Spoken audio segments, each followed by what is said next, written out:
안녕하십니까. 이번 2차 시 강의는 한국의 근현대사 속에 숨겨진 우리의 헌법 이야기 중에 두 번째 시간으로 대한민국의 시작과 재헌헌법이라고 하는 제목으로 강의를 진행하도록 하겠습니다.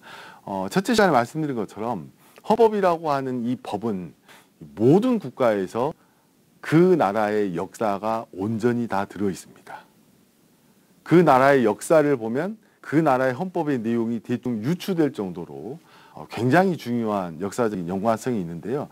대표적인 예가 우리나라 같은 경우도 있는데, 우리나라는 3.15 부정선거라고 하는 뼈아픈 역사적인 교훈을 가지고 있습니다.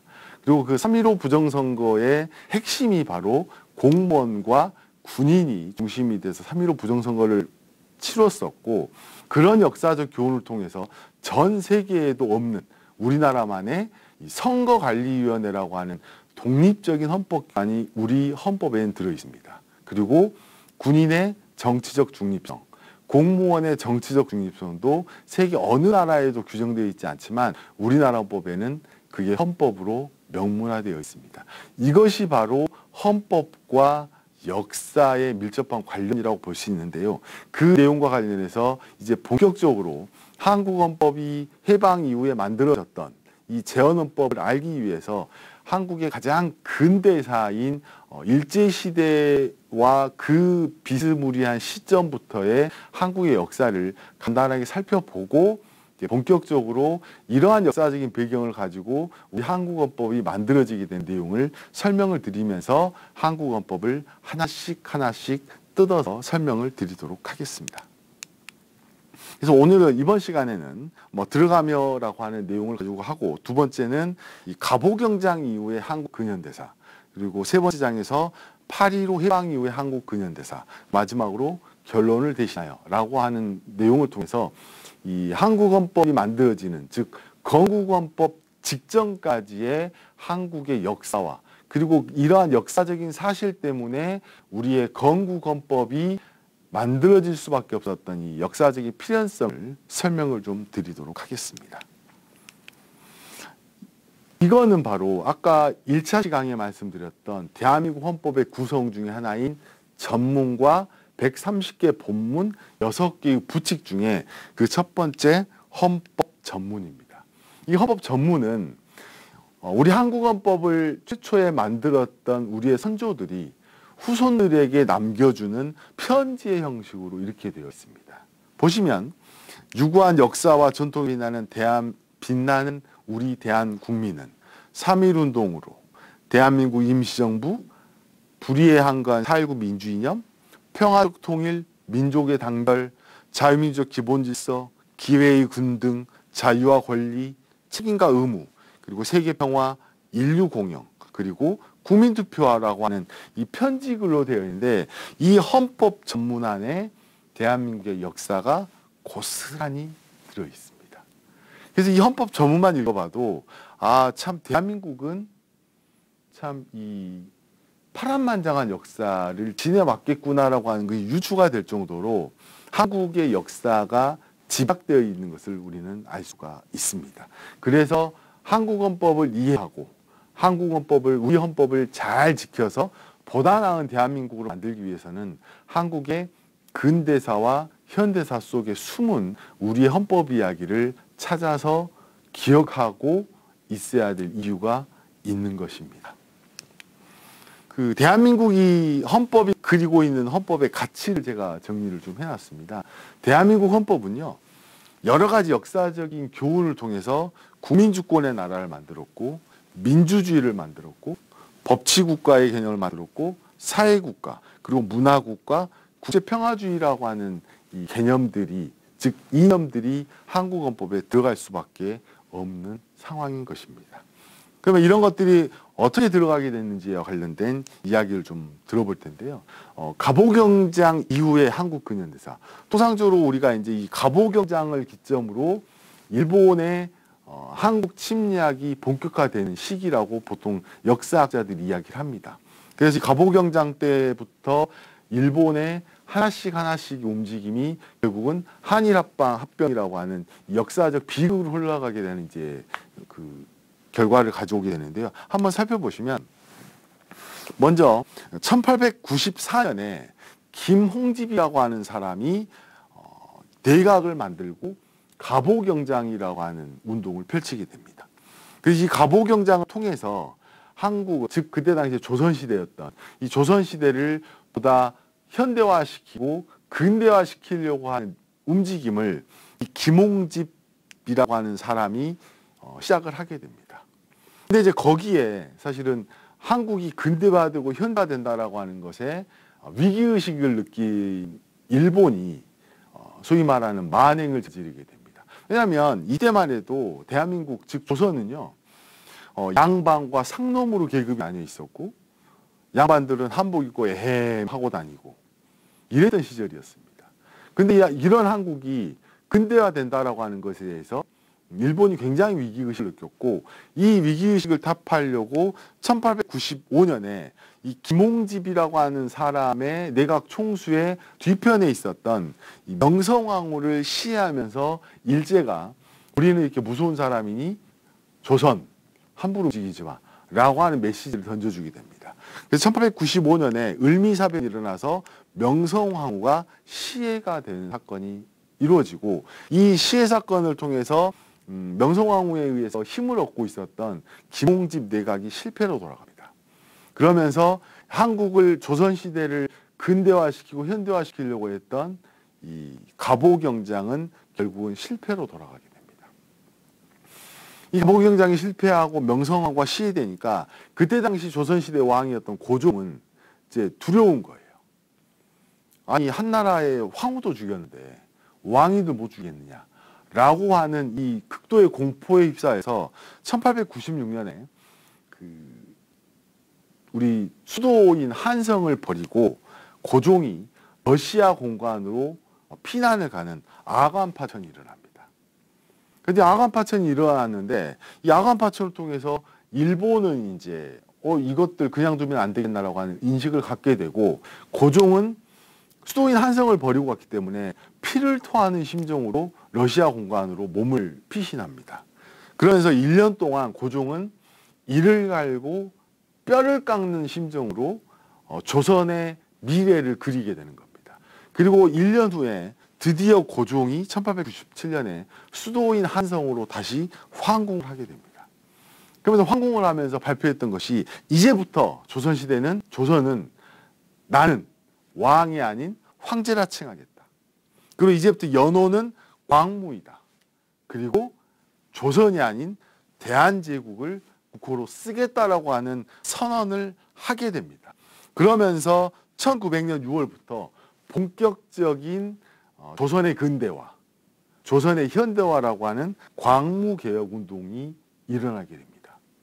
이거를 여러분들 일본이 가만두었을까요? 절대로 가만두지 않습니다.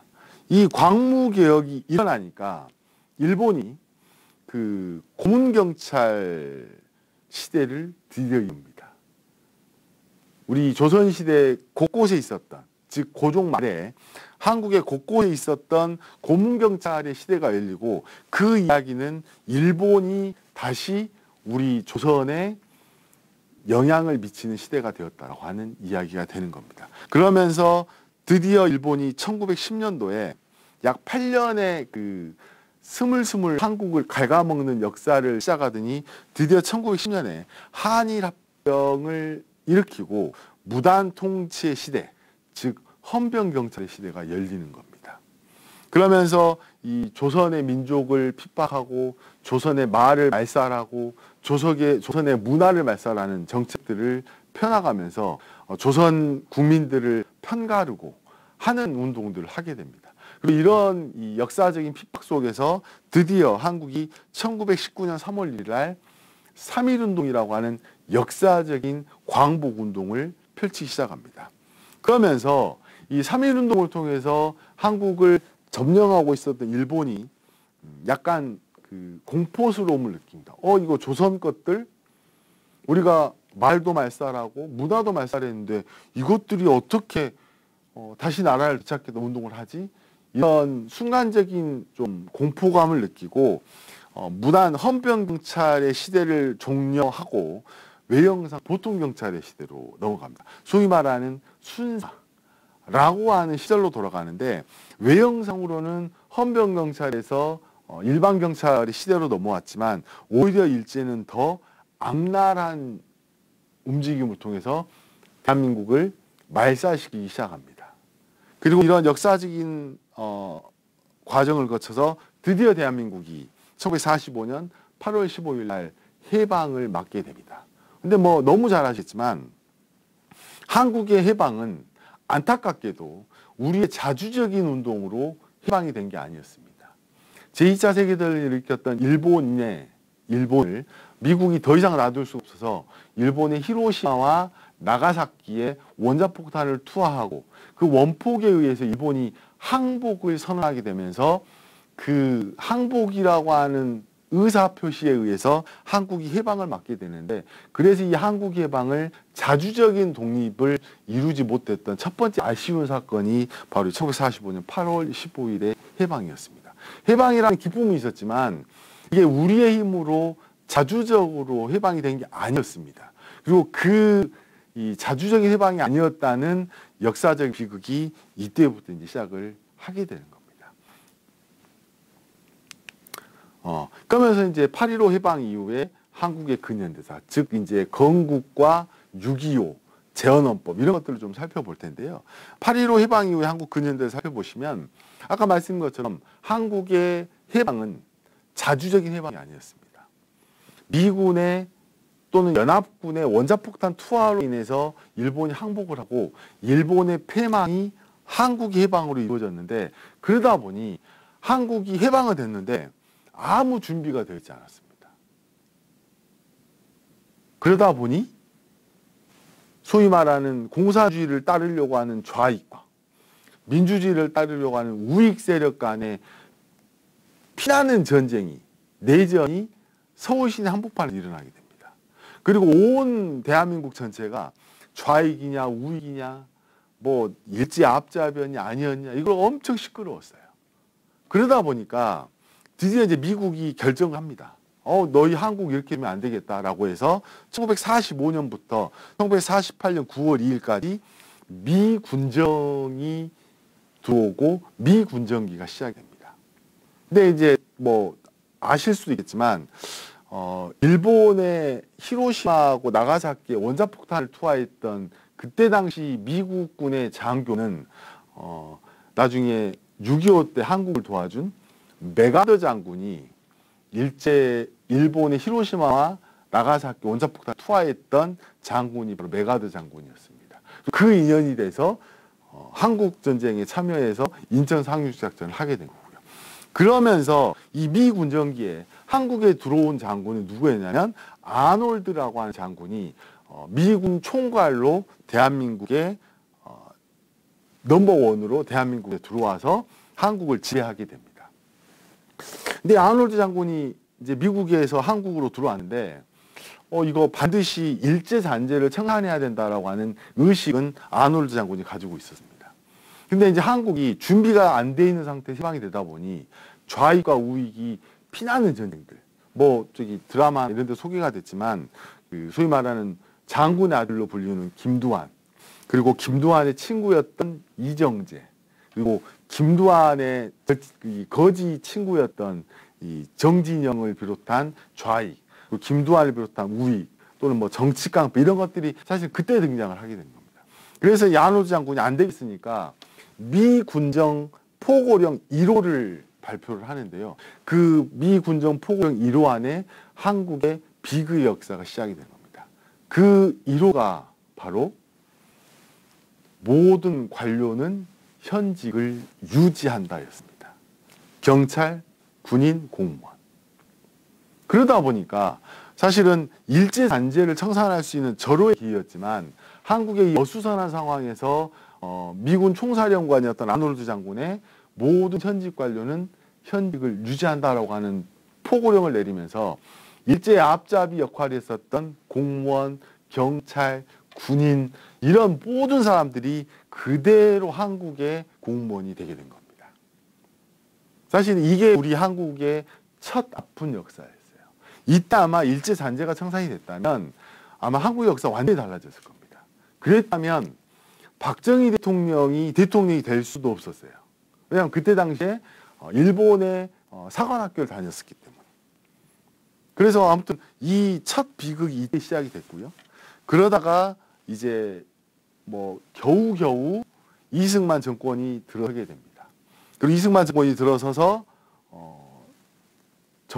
사실 이승만 정권이 굉장히 이승만 대통령은 공부 많이 하시고 굉장히 똑똑하신 분이세요.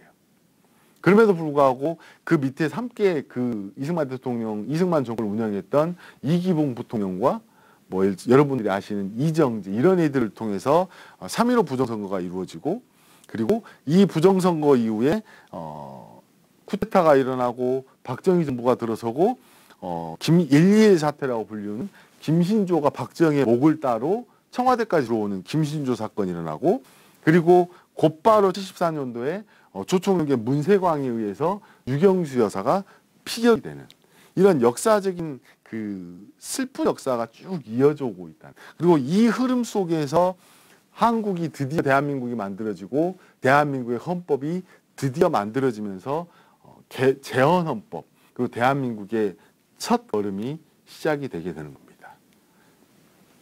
그래서 이런 그 아픈 역사들이 있다는 대략적 내용은 좀 살펴보시면 될 것 같고요. 이 결론을 대신해서 영상을 보여드리려고 그랬는데 이 영상이 어떤 영상이냐면 이 정의란 무엇인가라고 하는 책을 쓴 저자가 정의를 설명하면서 책이라고 하는 독서를 시키기 위해서 책을 읽으면 상품권을 주겠다. 그리고 책을 읽으면 다른 걸 주겠다. 이런 것을 하는 실험인데요. 이 부분은 나중에 기회가 되면 한편 제가 보여드리도록 하겠습니다.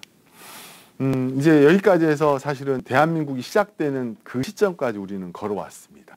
그래서 이제 다음 주 이제 3차시 강의부터 제2강부터는 본격적으로 한국 헌법이 만들어지는 재헌헌법과 이승만 정권이라고 불리는 소위 말하는 제1공화국 헌법을 함께 공부하면서 그 1공화국 헌법 당시에 있었던 한국의 아픈 역사 또는 오늘을 살아가는 우리가 교훈으로 삼아야 될 역사가 있다면 하나씩 되짚으면서 다시는 이런 아픈 역사를 반복하지 않을 수 있는 오늘날을 살아가는 민주시민 그리고 민주서구 시민이 될 수 있는 시간을 본격적으로 다음 시간부터 갖도록 하겠습니다. 오늘 짧지 않은 시간 굉장히 고생하셨습니다. 행복한 하루 되십시오.